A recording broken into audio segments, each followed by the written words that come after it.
একটা মনিব যখন পরাজিত হয় তার ভৃত্যের কাছে, আর সেই ভৃত্য যখন মনিবের প্রতি অসন্তুষ্ট, যখন শোষিত শাসককে পরাজিত করে, সেই বিজয়ের উল্লাস যে কত তীব্র, কত কত বৃহৎ। নমস্কার বন্ধুরা, আপনারা দেখছেন দেববাণী, আমি দেবপ্রসাদ আপনাদের সাথে।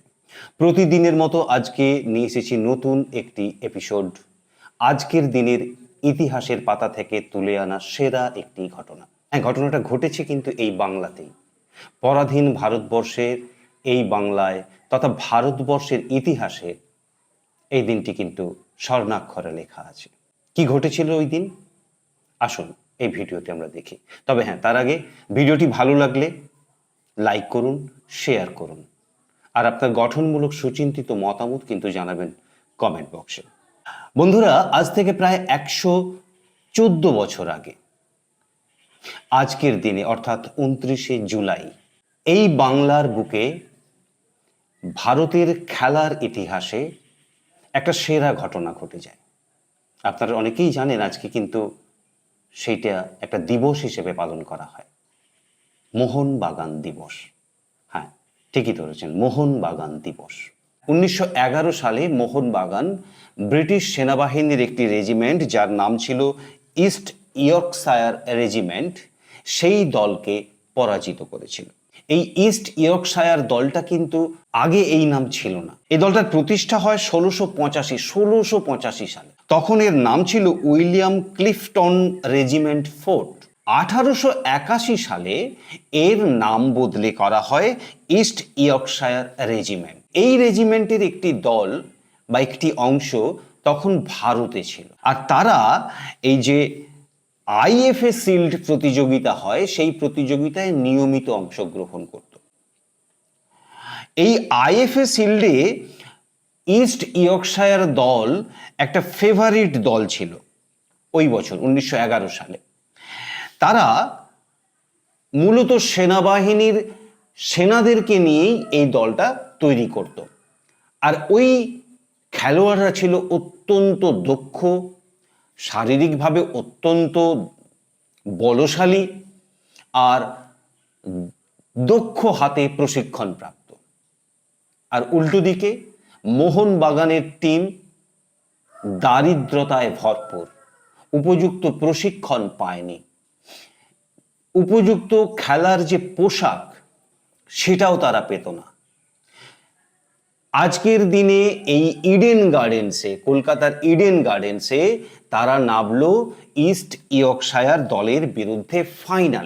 দল নেমেছে জুতো পরে, গম্ভীর যে ভরপুর, অহংকারে ভরপুর, আর মোহনবাগান নেমেছে খালি পায়ে। সেই খালি পায়ে নামা দলটি বুটের গাম্ভীর্যকে, বুটের অহংকারকে চূর্ণ করে দিল দুটো গোল দিয়ে। হ্যাঁ, তারা যে একবারে গোল দিতে পারেনি তা নয়, তারা গোল দিয়েছে, একটি গোল দিতে পেরেছে। গোলদাতা ছিলেন শিবদাস ভাদুড়ী আর অভিলাষ ঘোষ। আমরা মোহনবাগান দিবস পালন অনেকে জানি, কিন্তু এই দুই খেলোয়াড়ের নাম কি সবাই জানি? এরা কিন্তু ওই ইস্ট ইয়র্কশায়ার দলকে পরাজিত করেছিল। কোনো ঔপনিবেশিক শক্তির বিরুদ্ধে একটা খেলাতে, প্রতিযোগিতায় অংশগ্রহণ করে তাকে পরাজিত করা চারটিখানি কথা ছিল না। এই ঘটনাটাকে ধরে নেওয়া হয় ভারতের জাতীয়তাবাদের এক বিজয় প্রতীক। অনেককে বলতে শোনা যায় যে এই ইস্ট ইয়র্কশায়ার দলটিকে পরাজিত করে মোহনবাগানের জয়লাভ আসলে ছিল ভারতের স্বাধীনতা সংগ্রামের প্রাথমিক ফুটবল ধ্বনি। তাই এই মোহনবাগানকে সম্মান জানানোর জন্য 29শে জুলাই তারিখটিকে মোহনবাগান দিবস হিসেবে পালন করা হয়। প্রিয় বন্ধু, ইতিহাস থেকে, এই ঘটনা থেকে আমরা কি শিখলাম? আপনার ইন্টেনশন যদি সঠিক থাকে, আপনার লক্ষ্য যদি ভ্রান্ত না হয়, আপনার অনুশীলন, আপনার শিক্ষা যদি মিছিমিছি না হয়, ফাঁকি দেওয়া না হয়, তাহলে যত অহংকারী থাকুক না কেন, বাইরের চাকচিক্য যত যাই থাকুক না কেন, তারা পরাজিত হতে বাধ্য। কেমন লাগলো ভিডিওটি লিখুন কমেন্ট বক্সে। আপনার সুচিন্তিত গঠনমূলক মতামতই আমার পথ চলার পথেও। ভিডিওটি ভালো লাগলে লাইক করুন, শেয়ার করুন, আর সাবস্ক্রাইব করেছেন তো? অনেক অনেক অনেক ধন্যবাদ। ভালো থাকবেন সবাই।